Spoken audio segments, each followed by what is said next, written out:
Look, there's two ways a conversation can go when you've just done a valuation for one of your clients, and this is how it goes. First call, typical estate agent. Hi, Jeff speaking. Yeah, I'm Melissa. Yeah, what do you think about the price we quoted the other day for the valuation? Bit low. Yeah. What was you thinking? I know we quoted £220,000. That's the, the market price at the moment. What you think it's worth? About 270? Yeah, I agree. Yeah, that's fine. More commission for us, isn't it? But yeah, that's fine. Let's list it for 270. That's fine. Have a great day. Thank you. That's the first one. The way it should be is the way I do it. Like this. Jeff speaking. Hi Sarah, how are you? Yeah, what did you think about the valuation? I think we quoted £240,000. Yeah. You think it's more? What are you thinking? 290?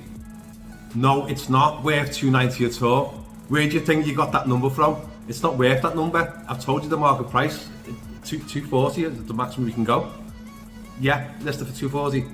Okay, thanks. Have a good day.